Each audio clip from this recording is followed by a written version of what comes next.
Hey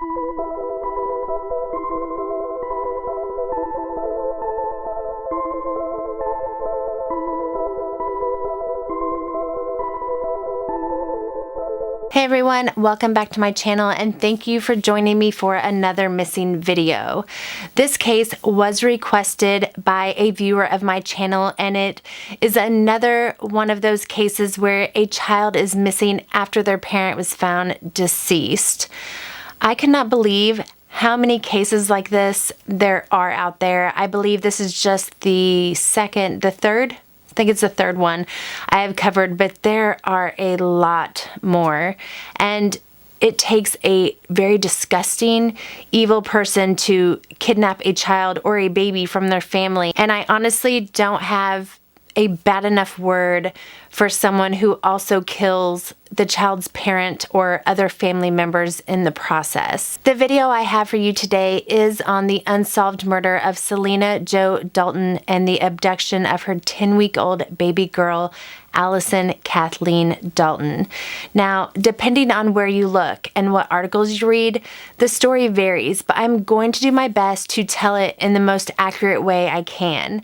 As always, I mean no harm in doing these videos. I am simply trying to spread awareness, and if I do get something wrong, please politely let me know in the comments, or you can even email me, as I do not intentionally try to spread false information, and I have no problem with being corrected. I want you to let me know. And with that being said, let's get on with the video. Sylena Jo Dalton was a bright and funny 20-year-old living in Strasburg, Virginia. She was a new mom to a baby girl named Allyson Kathleen.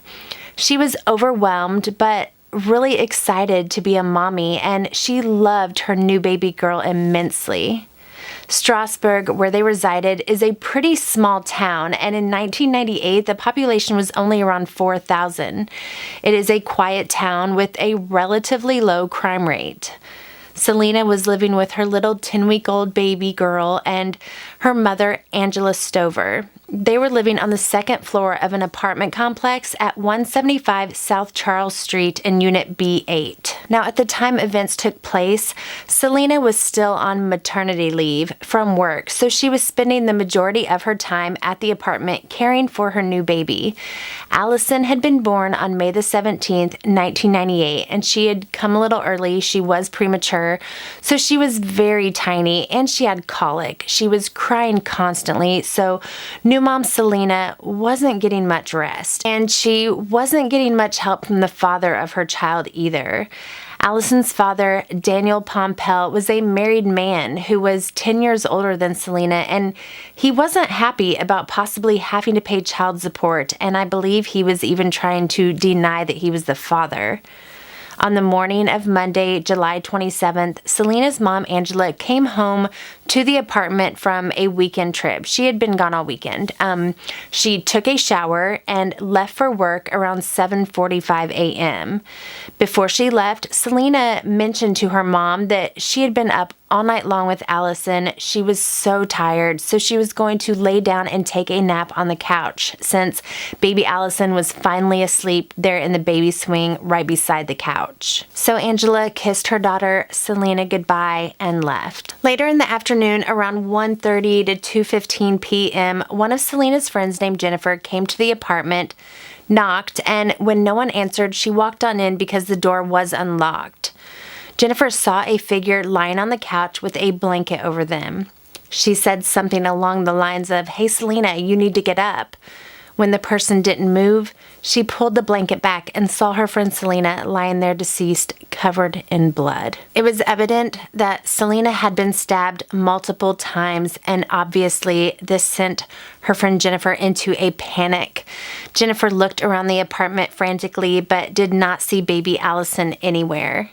While she was there, the apartment phone began to ring, and Jennifer answered it. On the line was another one of Sylena's friends named Kelly.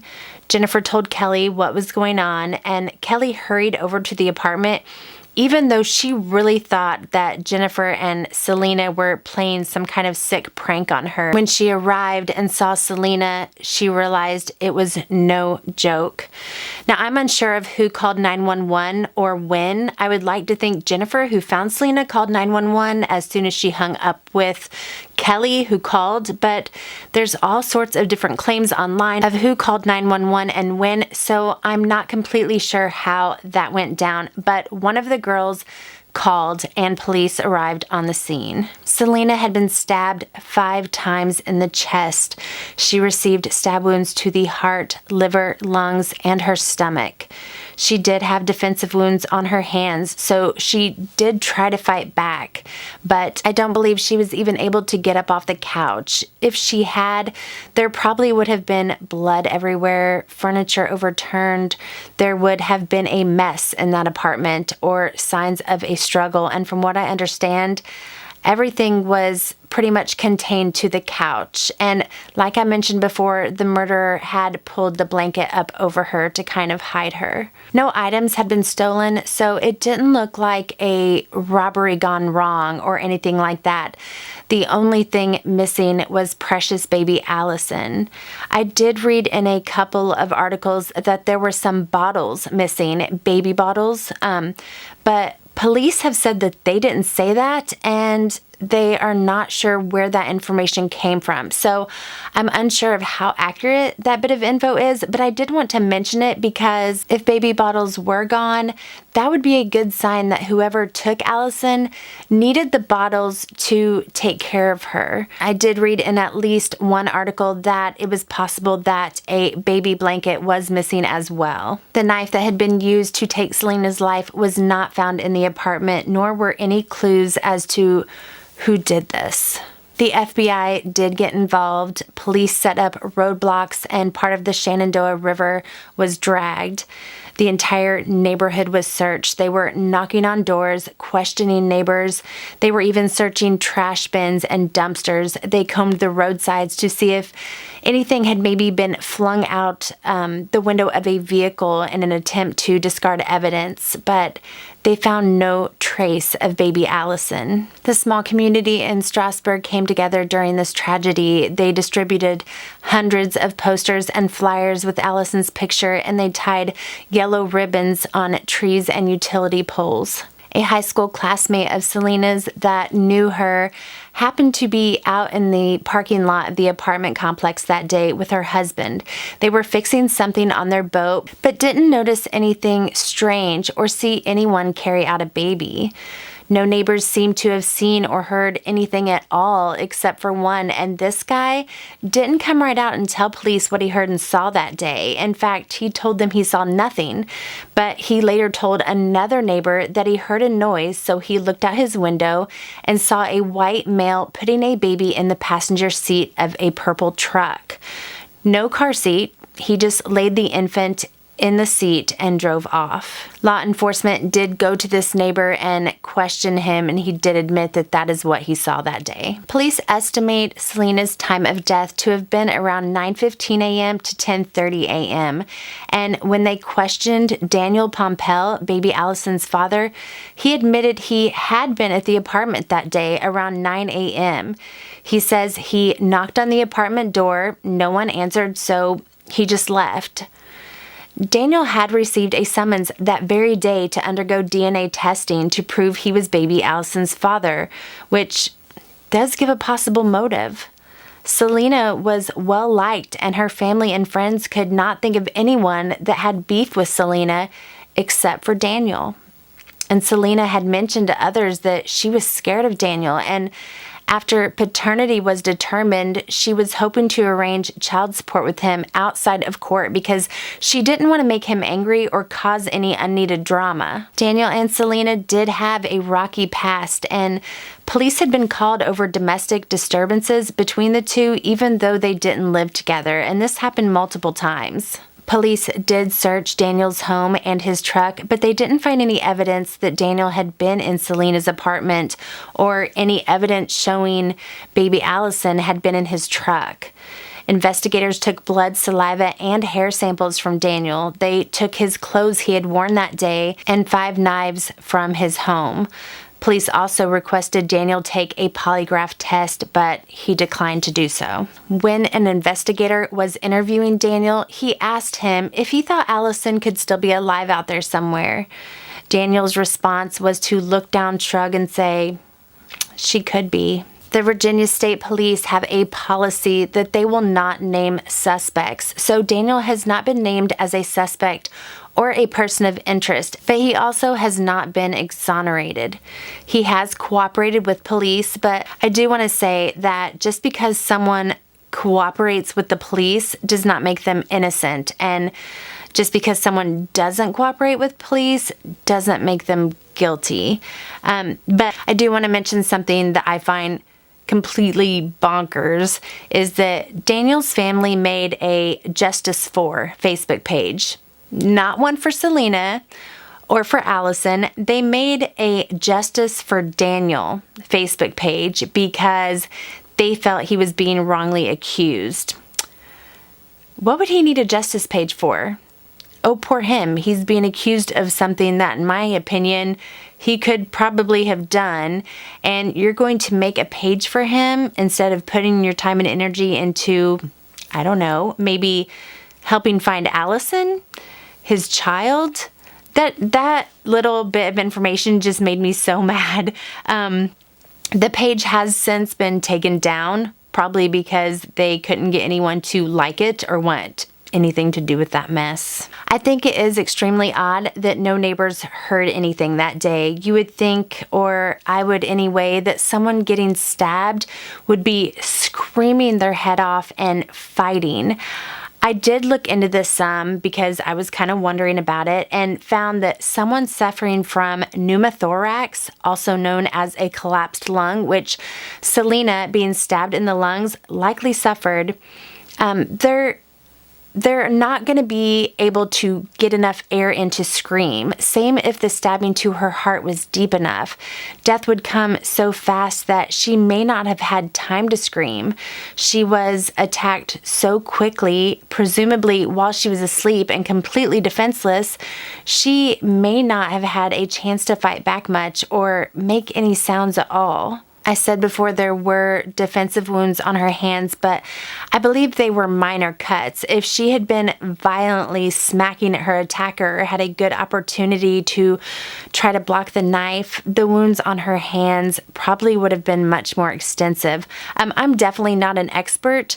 Those are just kind of my thoughts on it. I do wonder, was Daniel or anyone else, neighbors, acquaintances, other ex-boyfriends, were they checked for wounds? Was there any DNA under Sylena's fingernails? Like I said, I think whoever did this did it fast. They were in and out in such a small amount of time that no one noticed. There is only one door to the apartment building, so they couldn't escape out a back door. They had to leave through the front, the same way they came in. Now, from what I understand, most of the people in Strasburg do believe Daniel Pompel did this, and I feel like the evidence, even if it is circumstantial, does seem to point right at him. He was the one who considered Sylena and Allyson a problem. He was there that day, and around the approximate time Sylena died and Allyson vanished. And from what I understand, he owned a purple truck like the one allegedly seen by the neighbor who saw a guy sitting a baby in the passenger seat. He could have given baby Allyson to someone. He could have sold her or got rid of her in a different way. Maybe he felt he couldn't kill a baby, so he just took her off somewhere and left her. I can't even imagine someone being that evil, even though I know it does happen, and I hope that isn't the case at all. I hope he gave her to someone that intended to care for her. But I do have to say it is possible that Daniel is in no way responsible and that Sylena was killed because someone wanted a baby. We've seen many stories in the news of mothers being killed for that reason. There are people that can't have a baby, so they fake a pregnancy and kidnap someone else's while the child is an infant and won't remember being taken. Then they pass the child off as their own. If Daniel didn't do it, I personally think it would have had to be someone in the apartment building or someone familiar with the residents who lived there. This person could have seen Sylena, knew she had a baby, watched Selena's mother, Angela, leave that morning. Therefore, knowing Sylena and Allyson were the only ones in the apartment. They found the door unlocked, or already knew it would be, went in, stabbed Sylena, grabbed Allyson, went back to their apartment in the same building until the coast was clear. Hence the reason no one but the one neighbor saw anyone leave with a baby. Even though Allyson was 2.5 months old, she was still very small, weighing only 8 pounds. So my personal opinion is that it wouldn't have been difficult to smuggle her out before police arrived. She could have been taken away to be raised by this person that took her. She could have been sold, or even though I hate to think about it, she could have been killed as well. But I don't think that is what happened. I think that she's out there somewhere. If the intention was to also kill Allyson, why wouldn't they have done it in the apartment and left her body there like they did Selena's? The fact that Allyson wasn't killed there gives me so much hope that she is still out there. She would be 22 years old now, and if she is alive, I am 100% sure that she has no clue where she really came from. At the time of her disappearance, Allyson had brown hair and blue eyes. She weighed 8 pounds and was 20 inches long. There are a few age-progressed photos of what Allyson may look like today. The murder of Sylena and Allyson's abduction remain unsolved. Whoever did this has never been punished. They have gotten to continue with their life, perhaps gotten to have a family and watch their children grow up. It's not fair. She didn't get to experience the firsts all of us moms look forward to. First steps, first words, first day of school. And Allyson didn't get to stay and be raised with her family who loved her and had been so excited about her arrival into this world. According to the Let's Find Them website, there were a couple of people in the comments that thought maybe they were Allyson. Also in the comments, someone that says they were a friend of Selena's. They said that one of those girls was DNA tested and she wasn't Allyson. While researching, I did come across a podcast by Crimeline's True Crime. They did a really good job covering this case, and I was able to get additional info for this video from that podcast. I will link it below if you want to check it out after you watch this video. If you have any information on the abduction of Allyson Kathleen Dalton or the murder of Sylena Jo Dalton, or if you think you could be Allyson, please contact the Virginia State Police at 888-300-0156, the Virginia Bureau of Criminal Investigation at 800-572-2260, or the National Center for Missing and Exploited Children at 1-800-THE-LOST. Please share Allyson's flyer, take a good look at the age-progressed photos, and please share this video if you think it will help. I do hope this video will reach someone out there that knows something and Allyson can be found and Selena's murderer can be held accountable for the terrible pain that they have caused. I will link the Justice for Sylena and Allyson Dalton Facebook page in the description box below if you would like to check it out and show the family some support. Every case gets to me, every single one.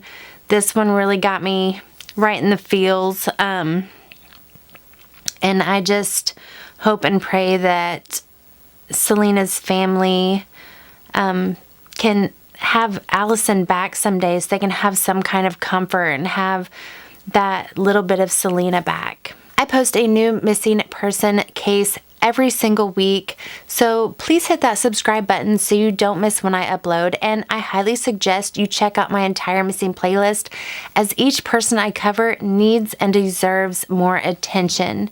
Thank you all so much for watching, and I will see you next week. Bye guys.